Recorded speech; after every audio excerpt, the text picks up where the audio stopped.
இலங்கையில் இவ்வாரம். முதலில் தலைப்புச் செய்திகள். இந்திய மத்திய அரசு இலங்கையை அதன் ஒரு பிராந்தியமாக மாற்ற முயற்சிப்பதாக குற்றச்சாட்டு. மலையக பெருந்தோட்ட தமிழ் மக்களின் காணியுரிமை குறித்து இலங்கை நாடாளுமன்றத்தில் விசேட விவாதம்.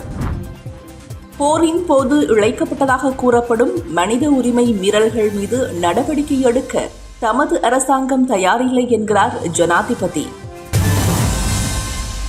இந்திய மத்திய அரசு அகண்ட பாரதம் என்ற பரந்த தொலைநோக்கு பார்வையின் கீழ் இலங்கையை அந்த நாட்டின் ஒரு பிராந்தியமாக மாற்றுவதற்கு முயற்சிப்பதாக ஓய்வு பெற்ற ரியர் அட்மிரலும் இலங்கை கடற்படையின் முன்னாள் ஊடக பேச்சாளருமான DKP தசநாயக்க எச்சரித்துள்ளார்.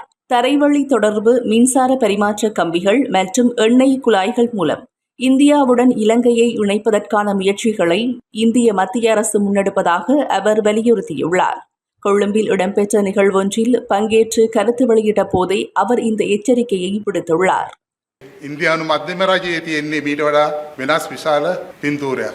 ඒ තමයි අඛණ්ඩ ಭಾರತ. ඔවුන්ට ඕනේ ශ්‍රී ලංකාව ගොඩබිම් මාර්ගයකින් සම්බන්ධ කරලා විදුලිය සම්ප්‍රේෂණය කරන කේබලයක් සහ තෙල් නලයක් යොදවලා මේ රට ඔවුන්ගේ ප්‍රාන්තයක් කරගන්න. தொடர்ந்தும் கருத்து வெளியிட்ட அவர், தமிழகத்தின் முதலமைச்சராக சந்திரசேகர் ஜோசப் விஜய் தெரிவு செய்யப்பட்டமையானது இந்திய மத்திய அரசுக்கு மிகப்பெரிய அச்சுறுத்தலாக மாறும் எனவும், வெகு விரைவில் தனிநாட்டு கோரிக்கை தமிழகத்திலிருந்து எழும் எனவும் எச்சரித்துள்ளார். හැබැයි ඒ ඉන්දියානු දේශපාලනයට ලොකු බලපෑමක් එල්ල වේවි. විජය නිකන් ඉන්නේ. ප්‍රභාකරන්ගේ LTTE ඊළාම් සිහිනය වුණේ උතුරු නැගෙනහිර ඊළාම් රාජ්‍ය ලබා ගන්නනේ. නමුත් ඉන්දියාව ඇයි ඒ LTT සංවිධානය ඉන්දියාවේ භූමියේ පුහුණු කරලා අපිට ලංකාවට ඒ කට්ටිය එවලා ලංකාවේ ඒ තර්ජනය ඇති කරේ? ඉස්සෙල්ලාම තමිල්නාඩුවේ තමයි වෙනම රාජ්‍ය සංකල්පය බිහි වෙන්නේ. තමිල්නාඩුව තමයි ග්‍රේටර් එසාම් නමින්, ඒ කියන්නේ ඊළාම එසාම් කියලා කියන්නේ තමිල්නාඩුවේ ග්‍රේටර් එසාම් ලබා ගැනීම සඳහා ඔවුන් කොයි වෙලේ හෝ සටන් කරනවා. ඒක අතීතයේ ඉඳලම තිබිච්ච අරමුණක්. අපි නිතරම හිතන දෙයක් නේද මේ ලෝකයේ විශාල ජනගහනයක්, දෙමළ ජනගහනයක් ඉන්න ඉන්දියාවේ තමිල්නාඩුව වෙනම රාජ්‍යයක් ඉල්ලන්නේ නැතුව ඇයි අපේ මේ උතුරු නැගෙනහිර ඉන්න සුළු කොටස මේ වෙනම රාජ්‍යයක් ඉල්ලන්නේ කියලා නෑ. ඉන්දියාව ඒ බෝලේ අපිට පාස් කරා. නමුත් විජය තලපති ආපු එකෙන් මෝදි රජයට ඉදිරියේදී එල්ලවන දැඩි බලපෑම තමයි ඔවුන් වෙනම රාජ්‍ය සංකල්පයක් ගේන්නේ. අන්න එදාට ඉන්දියානු රජයට තේරෙයි තමිල්නාඩු දේශපාලනය කොතරම් බලවත්ද කියලා. கச்சத்தீவை மீளப் பெற்று இலங்கையின் வடபகுதி மீன்வளத்தை முற்றாக தம்வசப்படுத்தும் நோக்கிலேயே தமிழகத்தின் தற்போதைய முதல்வர் தேர்தல் காலத்தில் கச்சத்தீவு தொடர்பில் கருத்து வெளியிட்டதாகவும், இதனாலேயே அவரது தேர்தல் வெற்றியில் கடற்றொழிலாளர் சமூகத்தின் பங்கு குறிப்பிடத்தக்க அளவில் இருந்ததாகவும் முன்னாள் கடற்படை பேச்சாளர் குறிப்பிடுகின்றார். ඇයි විජය තලපති යන්නේ පාවිච්චි කරන්නේ? මොකද තලපති කියන්නේ දීවර වචනයක්. තමිල්නාඩුවේ වෙරළ තීරය ඊටාම දිගුයි. මේ වෙරළ තීරය ඊටාම දිගු තරමටම දීවරයන් වෙසෙන ප්‍රමාණය වැඩි. මේ දීවරයන් විශාල ප්‍රමාණයක් හිතනු භක්තිකයන්. මේ දීවරයන් සියලු දෙනා පාලනය කරන්නේ ඒ රටේ මුදලාලිලා සමූහයක්. ඒ මුදලාලිලා සමූහය තමයි තමිල්නාඩුවේ දේශපාලනය හසුරුවන්නේ. මේ මුදලාලිලාගේ ඡන්ද කොටස වෙනුවෙන් තමයි විජය කච්චතීව දූපත ගැන කතා කරන්නේ. ඔහු කච්චතීව දූපත ලබා ගැනීම පමණක් නෙවෙයි එතනින් බලාපොරොත්තු වෙන්නේ ලංකාවේ දීවර සම්පත නෙලා ගැනීම තමයි ඉන්දියානු දීවරයාගේ අවශ්‍යතාවය. இலங்கையின் கடல் வளத்தை உத்தியோகபூர்வமாக அள்ளிச் செல்வதற்கான முயற்சிகளை இந்திய அரசு கடந்த 60 வருடங்களுக்கும் மேலாக முன்னெடுப்பதாகவும், இதற்கான அனுமதி கிடைத்தாலும் ஆச்சரியப்படுவதற்கு இல்லை எனவும் ஓய்வு பெற்ற ரியர் அட்மிரலும் இலங்கை கடற்படையின் முன்னாள் ஊடக பேச்சாளருமான DKP தசநாயக்க மேலும் தெரிவிக்கின்றார். දීවර සම්පත නෙලා ගන්න දැනටමත් ඔවුන් ශ්‍රී ලංකා රජය සමග සාකච්ඡා කරමින් ඉන්නේ ලයිසන්ස් ලබා ගන්න. මම මේ සාකච්ඡාවලට සහභාගී වෙච්ච පුද්ගලයෙක් හැටියට මම දන්නවා ඔවුන් වසර 60ක් තිස්සේ උත්සාහ කරනවා අපගේ මුහුදු තීරයේ ඉන්දිය දීවරයන්ට මුහුදු පත්ල හූරගෙන යන තරමට දීවර මත්ස්‍ය සම්පත නෙලාගෙන යන්න අවසර දෙන්න කියලා. අවසර පත්‍රයක් නිකුත් කරන්නේ. ඒ වුණාට අපේ දකුණේ දීවරයන්ට නාගපත්නම් වෙරළ තීරයේ ටූනා මසුන් මරන්නට අවසර දෙන්නම් කියලා. මේක තමයි යෝජනාව. මේකට එකඟ වෙන්නත් පුළුවන්. இலங்கையில் இடம்பெற்ற போரின் போது இழைக்கப்பட்டதாக கூறப்படும் மனித உரிமை மீறல்கள் மீது நடவடிக்கை எடுக்க தமது அரசாங்கம் தயாரில்லை என ஜனாதிபதி அனுரகுமார திசாநாயக்க தெரிவித்துள்ளார். இலங்கையின் தேசிய போர் வீரர்கள் தின நிகழ்வில் பங்கேற்று உரையாற்றிய போதே அவர் இந்த விடயத்தை குறிப்பிட்டுள்ளார். இலங்கையின் தேசிய போர் வீரர்கள் தினமானது யுத்தத்தில் ஈடுபட்டு உயிரிழந்த இலங்கையின் முப்படையினர், போலீசார் மற்றும் சிவில் பாதுகாப்பு படையினரை கௌரவிக்கும் வகையில் ஒவ்வொரு வருடமும் மே 19 நினைவு கூறப்படுகிறது. යුද්ධයට ලෝකයේ කැබිලිවලට පුපුරවා හරින්න පුළුවන්. නමුත් සාමයට කළ හැක්කේ ලෝකය එකතු කිරීමයි. මල සිරුරු ගොඩවල් මත මිනිස් සමාජයක් නිර්මාණය කරන්න බෑ. ලේ ගංගාවල් මත සාමයේ දේවාල නිර්මාණය කරන්න බෑ. පිපිරෙන බෝම්බ සහ වෙඩි උණ්ඩ මත මතු පරම්පරාවට සැනසිලිදායක රටක් ලෝකයක් ඉතිරි වන්නේ නෑ. යුද්ධයේ ඛේදවාචකයක්. එනිසා අපි යුද්ධයේ කතාව ඉතිහාසයට පවරලා යුද්ධයේ කතාව ඉතිහාසයට පවරලා සාමයේ තිරසාර වන්දනාව වර්තමානයට එකතු කරගෙන තිබෙනවා.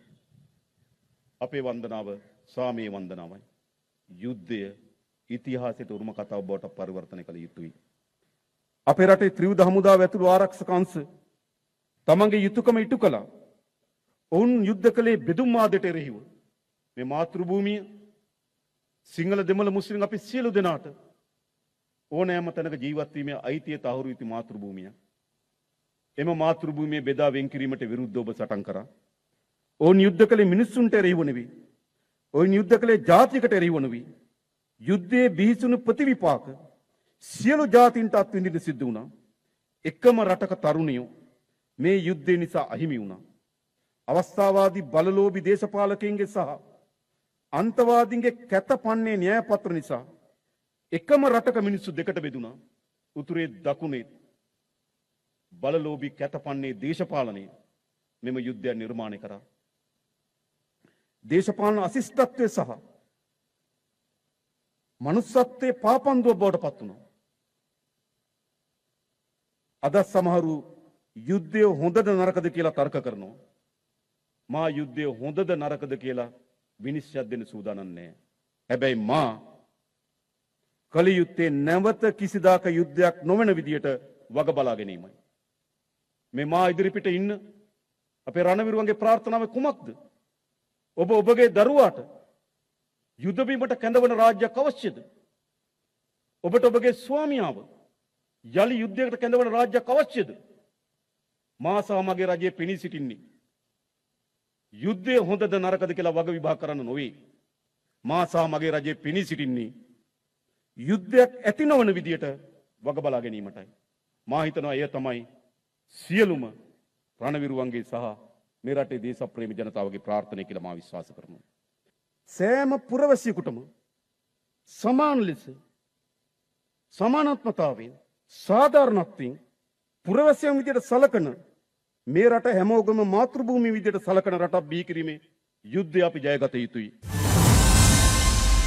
ஆயுதம் ஏந்தி நாட்டை காப்பாற்றியதாக குறிப்பிடும் இலங்கையின் முன்னாள் இராணுவ அதிகாரி ஒருவர் தமது பிள்ளைகளை வெளிநாட்டுக்கு அனுப்பி கற்பிக்க முடியாமை குறித்து மிகவும் கவலை வெளியிட்டுள்ளார்.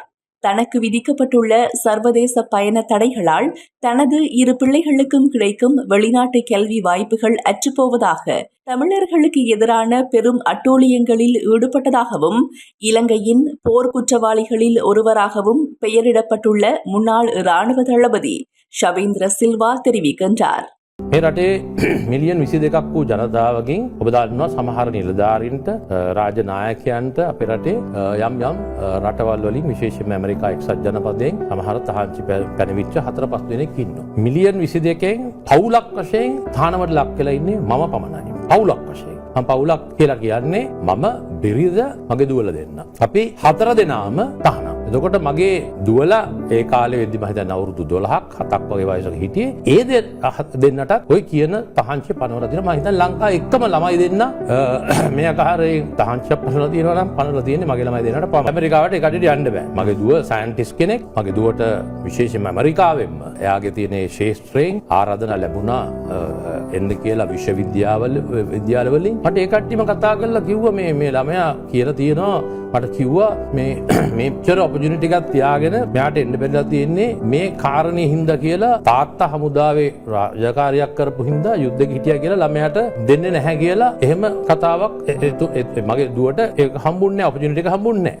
இலங்கையின் தனியார் தொலைக்காட்சி ஒன்றுக்கு வழங்கிய செவ்வியில் ஷவேந்திர சில்வா இந்த விடயங்களை குறிப்பிட்டுள்ளார். யுத்தத்தில் கட்டளையிடும் அதிகாரியாக செயற்பட்டமையால் தனக்கும் தனது குடும்பத்தாருக்கும் சர்வதேச வங்கிகளுடனான கொடுக்கல் வாங்கல்களில் ஏற்பட்டுள்ள தடைகள் குறித்தும் முன்னாள் இராணுவ தளபதி வெளிப்படுத்தியுள்ளார். ලංකාවේ තිබිච්ච විදේශ බැංකුවක් මම හමුදාපති වුණේ ගමන් මට නෙමේ මගේ නෝනගේ අක්කට මල්ලිට බැංකුවක් ගිණුම් එකට අවුරුදු 40ක් 35ක් පවත්වාගෙන ඒවා එක රෑන් එක දවසෙන් තනන් කෙරුවා. ඒ දේ අපේ පවුලට වුණා. இலங்கையின் முன்னாள் இராணுவ தளபதிக்கு சர்வதேச நாடுகள் விதித்துள்ள தடைகள் தப்பி பிழைத்த தமிழ் மக்களுக்கு நீதியை நோக்கிய ஒரு சிறிய முன்னேற்றம் என அந்த விடயம் குறித்து தமது எக்ஸ் தளத்தில் பதிவிட்டுள்ள சர்வதேச உண்மை மற்றும் நீதி செயற்றிட்டம் தெரிவிக்கின்றது. ஷவேந்திர சில்வாவுக்கு எதிராக சர்வதேச தடைகளை விதிப்பதில் தாம் முக்கிய பங்கு வகித்ததாக சர்வதேச உண்மை மற்றும் நீதி செயற்றிட்டம் அந்த பதிவில் குறிப்பிட்டுள்ளது. 1964 முதல் 1981 ஆண்டு வரையிலான 17 வருடங்களில் இலங்கையிலிருந்து இந்தியாவிற்கு நாடு கடத்தப்பட்ட 2 லட்சத்திற்கும் அதிக இந்திய வம்சாவளி மலையக தமிழ் மக்களுக்கு இலங்கைக்கு மீள திரும்புவதற்கான ஒரு வாய்ப்பை வழங்குமாறு மலையக தமிழ் மக்களின் பிரதிநிதி ஒருவர் கோரிக்கை விடுத்துள்ளார். இவ்வாறு இலங்கையிலிருந்து இந்தியாவிற்கு அழைத்துச் செல்லப்பட்ட அந்த மக்கள் தமிழகத்தில் பல பிரதேசங்களில் பல்வேறு பிரச்சினைகளுக்கு மத்தியில் வாழ்வதாக நுவரெலியா மாவட்ட நாடாளுமன்ற உறுப்பினர் ஜீவன் தொண்டமான் தெரிவிக்கின்றார். டான்டி எனப்படும் தமிழ்நாடு தேயிலை தோட்ட கழகமே அவர்களை நிர்வகிப்பதாகவும் அவர் சுட்டிக்காட்டியுள்ளார். மலையக பெருந்தோட்ட தமிழ் மக்களுக்கான காணி உரிமையின் அவசியத்தை வலியுறுத்தி நுவரெலியா மாவட்ட நாடாளுமன்ற உறுப்பினர் வேலுசாமி ராதாகிருஷ்ணன் நாடாளுமன்றத்தில் முன்வைத்த சபை ஒத்திவைப்பு வேளை பிரேரணை மீதான விவாதத்தில் பங்கேற்று கருத்து வெளியிடுகையில் அவர் இந்த கோரிக்கையை விடுத்துள்ளார். 1964 ஸ்ரீமா சாஸ்திரி ஒப்பந்தத்தின் பேரில் கொண்டு வரப்பட்ட சட்டம். அந்த சட்டம் 5,25,000 மலையக மக்களை இந்தியாவுக்கு நாடு கடத்திட்டு பாக்கி 4.5 லட்சம் பேரை இலங்கையில் வைக்க வேண்டியது தான் அந்த ஒப்பந்தத்தின் அடிப்படை. ஆனால் 1964 இருந்து 1981 வரைக்கும் 2,25,000 பேர் இந்தியாவுக்கு கொண்டு போய் சேர்க்கப்பட்டிருக்காங்க. கௌரவ பிமல் ரட்நாயக் அமைச்சர் அவர்கள் கேட்ட ஒரு கேள்வி, ஏன் இலங்கையில் வாழ்ற இந்திய வம்சாவளி மக்கள் மட்டும் இப்படி இருக்காங்க? இந்நேரம் மலேசியாவில் இருக்காங்க, சிங்கப்பூரில் இருக்காங்க, பல்வேறு நாடுகளில் இருக்காங்க. ஆனால் கௌரவ அமைச்சர் அவர்களே, நான் உங்கள்கிட்ட வெளிப்படையாக சொல்கிறேன், மலேசியாவிலேயும் இந்தியா வம்சாவளி தமிழர்கள் ஒதுக்கப்பட்ட சமூகமாக ஒரு பகுதியில் வாழ்ந்துட்டு தான் இருக்காங்க. அந்த பகுதி எதுன்னு பார்த்தீங்கன்னா தேயிலை தோட்டங்கள், ரப்பர் தோட்டங்கள் இருக்க பகுதி. இன்னைக்கு இந்தியா ஒரு உதாரணம் எடுத்துக்கங்க. அன்னைக்கு 2,25,000 மக்கள் 15 வருஷத்துல நாடு கடத்தப்பட்டாங்க இந்தியாவுக்கு. தமிழ்நாட்டில் டான்டி என்கிற ஒரு நிறுவனம் இருக்கு. அந்த டான்டி என்கிற ஒரு நிறுவனத்துக்கு அடியில் கூடலூர் போன்ற பல்வேறு ஊர்கள் இருக்கு. மக்கள் ரொம்ப மோசமான நிலைமையில வாழ்ந்துட்டு இருக்காங்க. அவங்களுக்கு ஒரு வாய்ப்பு கொடுங்க திருப்பி நம்ம நாட்டுக்கு வரதுக்கு. இந்த விவாதத்தில் பங்கேற்று உரையாற்றிய நுவரெலியா மாவட்ட நாடாளுமன்ற உறுப்பினர் பழனி திகாம்பரம், மலையக பெருந்தோட்ட தமிழ் மக்கள் காணி உரிமை கோரி வீதிக்கு இறங்குவதற்கு முன்னதாக காணி உரிமையை வழங்குமாறு அரசாங்கத்தை வலியுறுத்தினார். அந்த மக்கள் ரோட்டுக்கு இறங்கி போராட்டத்துக்கு முதல்ல நீங்க அந்த மக்களுக்கான காணி உரிமையை கொடுங்க. நீங்க இந்த மக்கள் 200 வருஷம் வாழ்றாங்க. அந்த மக்களுக்கு 10 பேச்சு காணியை கொடுக்கறதுக்கு எந்த வித பிரச்சனையும் கிடையாது. தோட்டங்கள்ல நிறைய காணி இருக்கு. ஆனால் அதை கொடுக்கறதுக்கு யாருக்கும் மனசு வரல. அதனால் நாங்கள் திரும்ப சொல்கிறோம், தயவு செய்து எங்களை விட எதிர்கட்சியில் இருக்கும் பொழுது இந்த நாட்டுடைய ஜனாதிபதி அவர்கள் அந்த மக்களை பற்றி நிறைய காய்ச்சிருக்காரு ஆனால் அந்த நேரம் அவருக்கு அதிகாரம் இல்லை. ஆனால் இப்போ முழு அதிகாரமும் ஜனாதிபதிக்கு இருக்கு. அவர் நினைச்சா நாளைக்கு இந்த பாராளுமன்றத்தில் 159 பேர் இருக்காங்க அந்த சைட்டில், எதிர்கட்சிக்காரங்களும் சப்போர்ட் பண்ணுவோம். ஒரு இதை கொண்டு வந்து அந்த மக்களுக்கான காணி உரிமையை கொடுக்கலாம். ஆனால் இன்னும் அந்த அரசாங்கத்துக்கு இன்னும் மனசு வரல. அரசியல், சமூக மற்றும் பொருளாதார ரீதியாக மலையக பெருந்தோட்ட தமிழ் மக்கள் பின்தங்கியுள்ள காரணத்தினாலேயே 2015 முதல் 2019 வரை அதிகாரத்திலிருந்த நல்லாட்சி அரசாங்கத்தின் காலத்தில் மலையக அதிகார சபை உருவாக்கப்பட்டதாகவும், ஆனால் தற்போதைய அரசாங்கம் அந்த அதிகார சபையை சரியாக பயன்படுத்துவதில்லை எனவும் இந்த விவாதத்தில் உரையாற்றிய கொழும்பு மாவட்ட நாடாளுமன்ற உறுப்பினர் மனோ கணேசன் குற்றம் சாட்டினார். இன்று நாங்கள் அந்த விசேடமாக பின்தங்கிய மக்கள் காரணத்தினாலே அரசியல், சமூக, பொருளாதார கள அடிப்படை பின்தங்கிய மக்கள் காரணத்தினாலே தான் அது பின்தங்கிய மக்களுக்கு அடையாளம் கண்டு அதுக்காக தான் விசேடமாக மலைய அதிகார சபையை கொண்டு வந்தோம். நாங்கள் அது சட்டம் இருக்கிறது, அதிகாரம் இருக்கிறது, அதை பயன்படுத்த தெரியவில்லை உங்களுக்கு இன்னும். அதற்கு அந்த நிதி ஒதுக்கீட்டிலே இப்போ ஓரவஞ்சனை காட்டுகிறீர்கள். அந்த சபையை எடுத்துக்கொண்டு பயன்படுத்தி விசேடமாக மலையத்தின் மீது அக்கறை காட்டி மலைய மக்களை முன்கூட்டி மேலே கொண்டு வருங்கள், உயர்த்துங்கள். அதுக்கான இயந்திரம் அங்கே இருக்கிறது என்பதை அவங்களுக்கு சொல்லி வைக்கிற அமைச்சர் உங்களுக்கு கூற விரும்ப செய்யுங்கள், அதை பயன்படுத்துங்கள். நீங்கள் அதை பெருந்தோட்டங்களை குத்தகைக்கு எடுத்துள்ள நிறுவனங்களின் செயற்பாடுகளை அவதானிக்கையில் அவர்களின் குத்தகை முடிவடைவதற்கு முன்னர் பெருந்தோட்டத்துறை அழிந்துவிடும் அபாயத்தை எதிர்நோக்கியுள்ளதாகவே தோன்றுவதாக நுவரெலியா மாவட்ட நாடாளுமன்ற உறுப்பினர் வேலுசாமி ராதாகிருஷ்ணன் இந்த விவாதத்தில் உரையாற்றுகையில் கூறினார். தோட்ட முகாமைத்துவம் கிட்டத்தட்ட அவர்களுக்கு இன்னும் 15 வருஷம் இருக்கின்றது இந்த குத்தகை முடிகிறதுக்கு. ஆகவே இந்த குத்தகை முடிகிறதோடு தோட்டத்துறையை இல்லாமல் செய்து விடுவார்கள் என்ற நம்பிக்கை தான் எங்களுக்கு இருக்கின்றது. அதை நீங்கள் இல்லாமல் செய்யாமல் பாதுகாக்க வேண்டிய பொறுப்பு இன்றைய அரசாங்கத்துக்கு இருக்கின்றது என்பதை நான் திட்ட தெளிவாக சொல்லிக்கொள்ள விரும்புகின்றேன். தமிழக முதல்வர் சி ஜோசப் விஜய் கச்சத்தீவு மீட்பு வாக்குறுதியை தேர்தல் கால வாக்குறுதியாக கைவிட வேண்டும் எனவும் அவ்வாறு கைவிடாத பட்சத்தில் அவருக்கு எதிராக போராட்டத்தில் ஈடுபடவுள்ளதாகவும் யாழ்ப்பாண கடற்றொழிலாளர் சங்க தலைவர்கள் எச்சரித்துள்ளனர். கச்சத்தீவு இலங்கையின் எல்லைக்குள் அமைந்துள்ள ஒரு தீவு எனவும் இதனை இந்தியாவுக்கு விட்டுக் கொடுக்க தயாரில்லை எனவும் யாழ்ப்பாண மாவட்ட கடற்றொழிலாளர் கூட்டுறவு சங்க சமாசங்களின் சம்மேளன பிரதிநிதி செல்லத்துறை நட்குணம் தெரிவிக்கின்றார். பூகோள ரீதியான எல்லை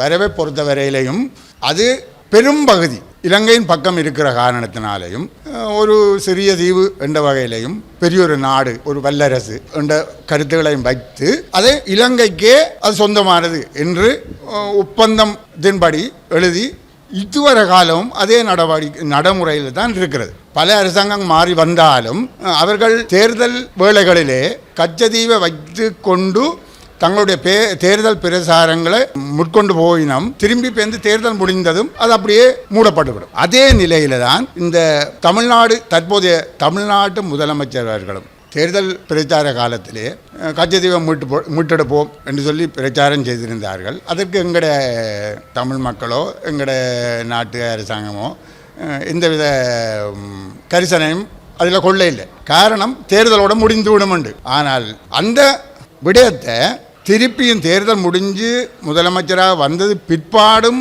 அந்த விடயத்தில் கரிசனையாக இருப்பதாக இருந்தால் இது ஒரு நடைமுறைக்கு ஒவ்வாத ஒரு விடயமாகத்தான் நாங்கள் கருதி கொள்கிறோம். ஏனெனில் 50 வருஷத்துக்கு மேலாக உள்ள ஒரு பிரச்சனையை திருப்பி தற்சமயம் 5 வருடங்களில் இருக்கிற அரசாங்கங்கள் இப்படி ஒரு முறைக்கு கொண்டு வரன்றது ஒரு நடைமுறை சாத்தியமில்லாத ஒரு விடயம். இதை நாங்கள் இப்பவும் அனுமதிக்க மாட்டோம். இது எங்களுக்குரிய தீவு, எங்களோட எல்லா வரைபடத்துக்கு உட்பக்கத்தில் இருக்கின்ற ஒரு தீவு. அந்த வகையில் இதை இந்தியாவுக்கு விட்டு கொடுக்கறதுக்கு நாங்கள் தயாராக இல்லை. மீண்டும் மற்றொரு இலங்கையில் இவ்வாரம் செய்தி தொகுப்பின் ஊடாக சந்திப்போம். நன்றி.